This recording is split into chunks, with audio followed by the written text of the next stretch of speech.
अस्सलाम वालेकुम नाज़रीन, सवाल आपके जवाब हमारे में अबिदुल्ला आपकी खिदमत में हाजिर है। मेरे साथ हमेशा की तरह डॉक्टर मसूद परवेज़ साहब भी मौजूद हैं। डॉक्टर साहब आपको खुशामदीद कहते हैं प्रोग्राम में। नाज़रीन, आपके सवाल डिफरेंट जो सोशल वेबसाइट है उन पे हमारे पास पहुंच जाते हैं, ट्विटर, फेसबुक, इंस्टाग्राम, यूट्यूब पे भी। अब जहाँ पे आप लोग कमेंट करते हैं, सवाल पूछते हैं, वो हम उसी वीक एक प्रोग्राम जो है सवाल आपके जवाब हमारे में वही डिस्कस करते हैं आप लोगों के साथ। और ये जो सवाल आपके जवाब हमारे वाला प्रोग्राम में, ये हर फार्मर को देखना चाहिए। इसमें वो छोटे छोटे सवाल जिनके जवाब लोगों के पास नहीं है या यूट्यूब या गूगल से नहीं मिल रहे, वो हम आप लोगों को प्रोवाइड करते हैं। डॉक्टर साहब, बहुत सारे हमारे पास सवाल आते हैं लोगों के, तो इस तरह के 4-5 सवाल मैंने आपके लिए इकट्ठे किए हैं ताकि लोगों को पता चलें जो बार बार पूछ रहे हैं। अब बहुत सारे लोग जो है वो पूछ रहे हैं कि क्या बायोफ्लॉक सिर्फ उसी जगह पे हो सकता है जहाँ पे बिजली अवेलेबल है, या बिजली है या ऐसी जगह पे भी अवेलेबल है जहाँ पे बिजली नहीं है या बिजली पहुँची नहीं है या वहाँ पे लोड शेडिंग ज़्यादा है। आह, बिल्कुल ऐसा है। आजकल लोड शेडिंग दोबारा शुरू हो गई है हम्म। और लोग परेशान हैं कि अब क्या करें। दूसरी बात यह है कि बिजली के रेट बहुत अप हो गए हैं और मज़ीद तवक्को है कि अगर हम आईएमएफ से पैकेज लेते हैं तो उनकी पहली शर्त ही ये है कि बिजली के रेट बिजली बढ़ाएं, महंगी करें, बिल्कुल। बिजली महंगी करें। तो इस तरीके से इंडस्ट्री तो चलें वो डूबी ही है, एग्रीकल्चर भी डूब जाएगी। तो उसमें हमने इसमें काफ़ी डेवलपमेंट की है और हम उस तरीके से नहीं कर रहे कि जो कॉपी अगर इंडिया में हो रहा है बगैर बिजली के रिंग ब्लोवर लग रहे हैं तो हम भी यहाँ रिंग ब्लोवर लगाएं। इंडिया में फार्मर को बिजली मुफ्त है। बिल्कुल। वहाँ पे गवर्नमेंट ने सब्सिडाइज़ किया हुआ है और ट्यूबवेल पे जो बिजली खर्च होती है वो फ्री मिलती है उनको, जबकि हमारे यहाँ बहुत महंगी है। इस हुकूमत ने थोड़ा सा रेट तो कम किया है लेकिन इसके बावजूद बहुत महंगी है। तो फार्मर जो है वो कुछ कमा नहीं रहा आजकल। वो ज़्यादा यही है कि अपने साल के दाने बना लेता है और एक सूट साल का शायद बना लेता हो या जूते शायद उस पॉलिश करा लेता हो साल में एक दफ़ा, इससे ज़्यादा उसकी इनकम नहीं है। तो हमने इसका सलूशन ये निकाला है कि एक तो हमने अपने टैंक जो हैं उनको मॉडर्नाइज़ किया, जिसको हम नाम देते हैं स्मार्ट बायोफ्लॉक टैंक। और दूसरा ये है कि इसमें हमने सोलर से सारा वेल इक्विप्ड कर दिया। यानी आपको जो टैंक है उसमें दो चीज़ों के लिए बिजली चाहिए होती है। नंबर वन, आपकी जो पानी आपने डालना है तो हमने उसके लिए मोटर एक ऐसी डेवलप की है जो एक सोलर प्लेट से चल जाती है।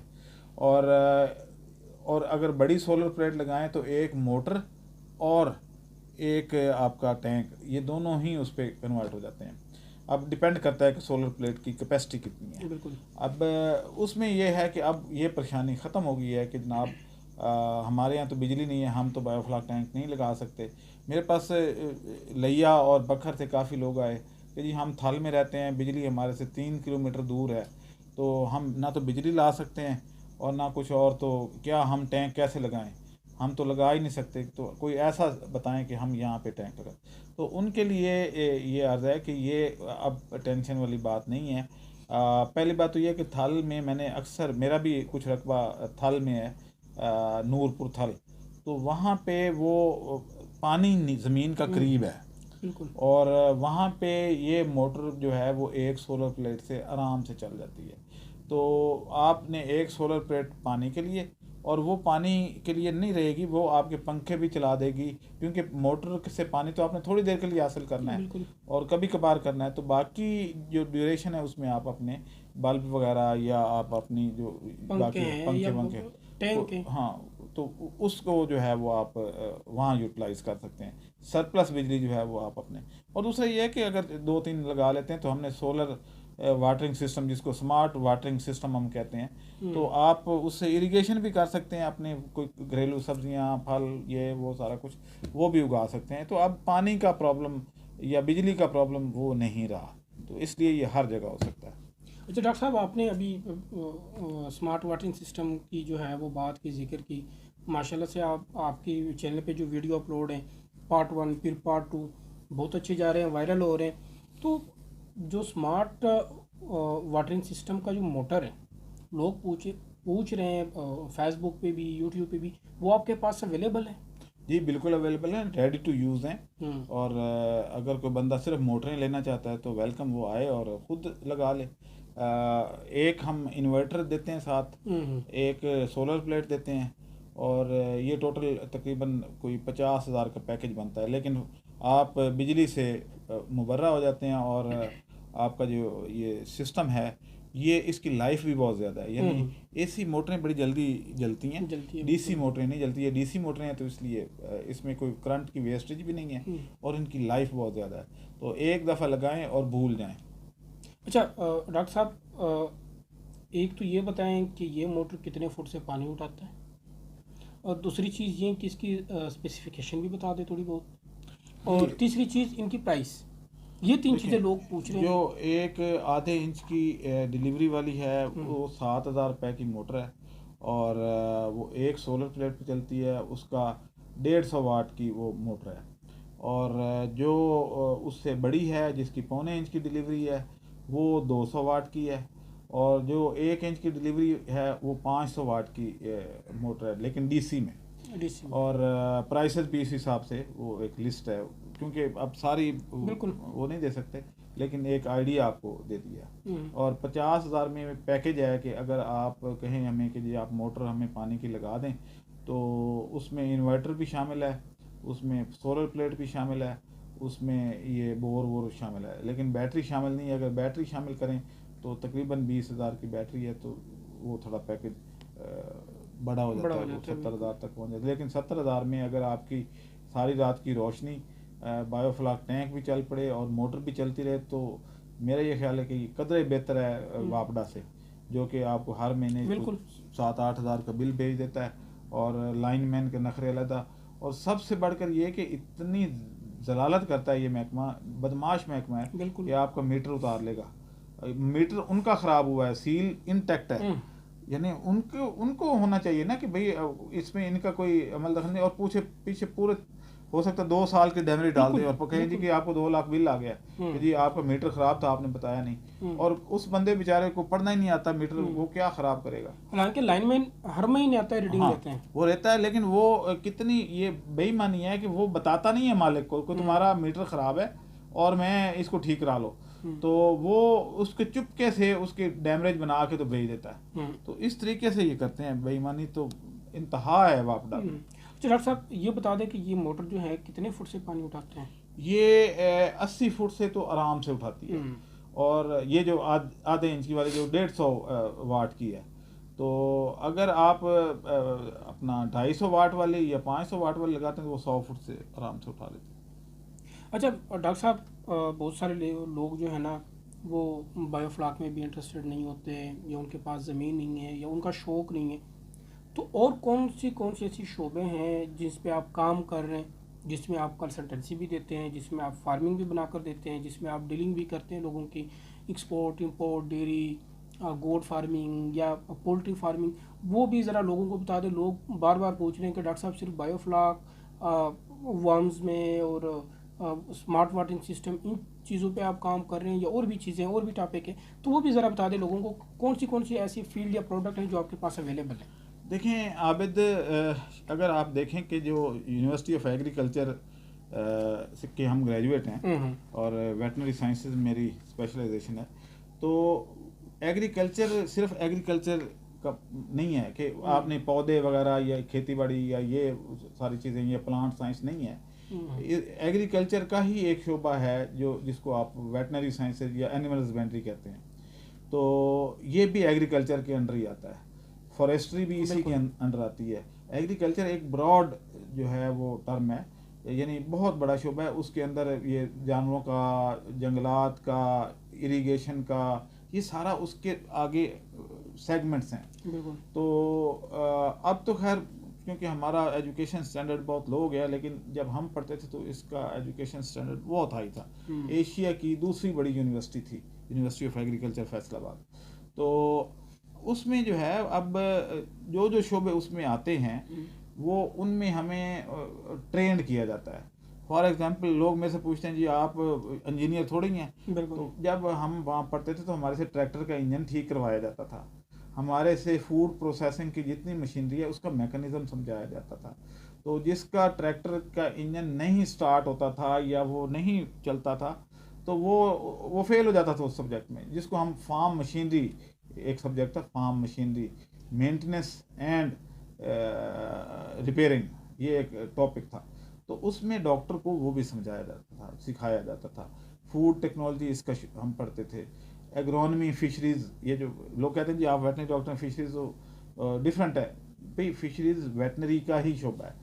इसमें बाकायदा पढ़ाया जाता है कि आप कोई भी जानवर होगा, चाहे वो पानी के अंदर हो चाहे पानी के बाहर हो, वो सब पढ़ाया जाता है और उस पर ट्रेन किया जाता है। अब बाकी जहाँ तक फिशरीज का तलक है डिपार्टमेंट का, तो उनकी जो है वो जुआलॉजी में वो करके आते हैं।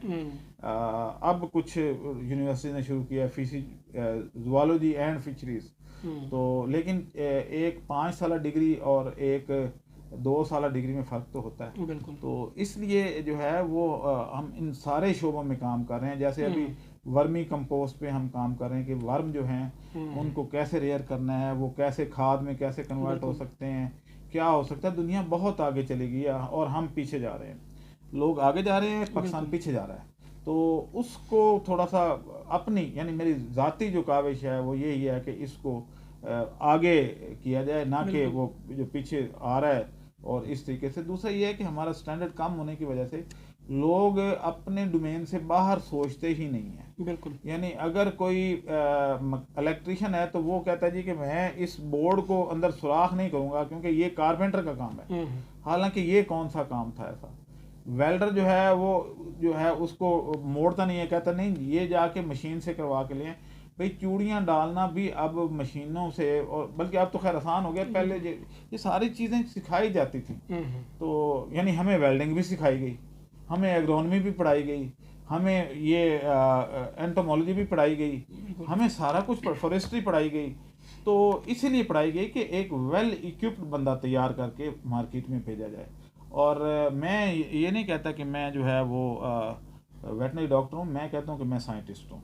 और जो साइंस का ग्रेजुएट होता है उसको हर शोबे में ट्रेंड होना चाहिए।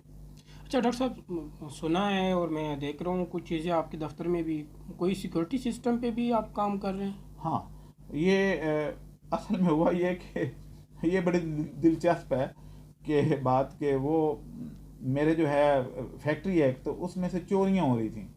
मैं जब भी जाता था कोई एक मोटर उतर चुकी होती थी, कभी कुछ। आखिरी दफ़ा गया तो मेरी चारपाइयाँ भी गायब थी और कुर्सियाँ मेज सब चोरी हो गए।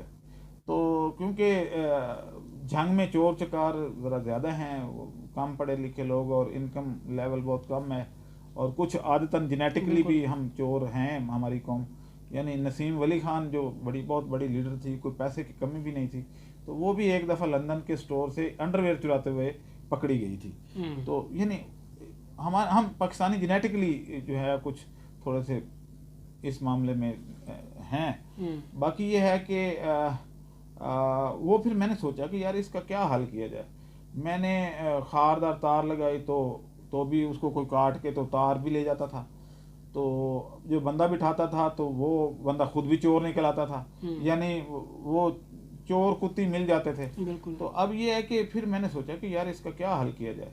तो फिर मैंने उसका एक बेहतरीन हल निकाला कि मैंने उसमें, आपने देखा होगा कि मोटरसाइकिल की जो करंट होती है प्लग की वो 11,000 वोल्ट होती है, लेकिन एक पल्स में जाती है।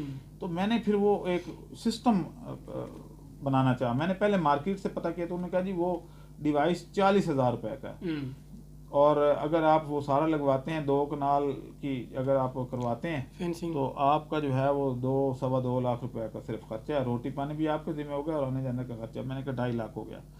तो 2.5 लाख का खर्चा ठीक ठाक खर्चा था। तो मैंने फिर उसकी जो है वो खारदार तारें पर लगी हुई थी वो की, और उसके बाद मैंने वो डिवाइस खुद बना के उसके साथ लगा दिया। अब जो भी बंदा आता है उसको टच करता है तो वो एक दफ़ा उसको करंट उठा के तो वो 6-7 फुट दूर फेंक देती है, उसके बाद वो दोबारा नहीं आता। अब तो जो बिल्लियाँ हैं उनको भी पता है कि इस फैक्ट्री में नहीं जाना, बिल्कुल। वो जैसे ही उसको टच करती हैं तो उनको एक जर्क लगता है और वो दूर जा गिरती हैं। तो और हमें पता चलता है जब म्याऊं म्याऊं एकदम से वो होती है, आवाज़ें निकलती हैं, तो हम कहते हैं कि बिल्ली ने मज़ा चख लिया। तो लेकिन ये है कि अब वो हमारे चोरी चकारी रुक गई और कोई ज़्यादा खर्चा भी नहीं आया। जस्ट 15,000 में हमारा वो डिवाइस बन गया जो 40,000 का था। और उसमें वो सारा इंस्टॉल भी हो गया, सारा कुछ हो गया। और तकरीबन कोई 30-40 हज़ार की तार लगी है, 40 हज़ार की लगी है। तो टोटल 50-55 हज़ार में वो पूरा सिस्टम जो है वो अप टू डेट हो गया। अब बल्कि हमने ये किया कि गेट में भी हमने वो पल्स छोड़ दी है, तो क्योंकि इसमें मरने का ख़तरा नहीं होता, लेकिन उसको कोई बंदा पकड़ नहीं सकता। तो अब यह है कि जब भी कोई उसके टच भी करता है गेट को, तो वो उसको जर्क लगता है और वो दूर जाके फेंकती है। तो इस तरीके से वो हम इस चोरी चकारी पे हमने काबू पा लिया। ये छोटी छोटी चीज़ें हैं जो आप भी कर सकते हैं, लेकिन ये है कि हम अपनी, क्योंकि अब मैंने फिर सारी मार्केट से, बल्कि आपको मैंने भेजा था कि पूरी मार्केट से पता करके आओ किसी के पास है, तो किसी को पता भी नहीं था। और इलेक्ट्रिशियन, बड़े बड़े फने खान इलेक्ट्रिशियनों से भी हमने रब्ता किया, भाई ये डिवाइस बनाना है। वो कहते थे कि ये पाकिस्तान में नहीं बन सकता, लेकिन आप आएँ। और बल्कि जब आप ये 28-29 को ट्रेनिंग हो रही है, तो उससे पहले इंशाल्लाह हम दफ्तर के जो लॉन है उसमें इस तरह के लोग नशेई आके बैठ जाते थे, तो हम उस पर भी खारदार तार लगा के उसमें ये पल्स छोड़ रहे हैं। तो जो बंदा उसको हाथ लगाएगा, जो नशेई, उसका नशा उतर जाएगा इंशाल्लाह। चले अब दें हमें इजाज़त। इंशाल्लाह नेक्स्ट वीक एक नए प्रोग्राम में आप लोगों के साथ हाजिर होंगे। अल्लाह हाफिज़। चैनल सब्सक्राइब करें, लाइक करें, शेयर करें और लोगों को इनवाइट करें, ताकि हमारी ये जो आपके सवालात हैं, डॉक्टर साहब की बातें हैं, रिसर्च है, ये लोगों तक पहुँचे, फार्मर तक पहुँचे और वो इससे इस्तिफ़ादा हासिल करें। अल्लाह हाफिज़।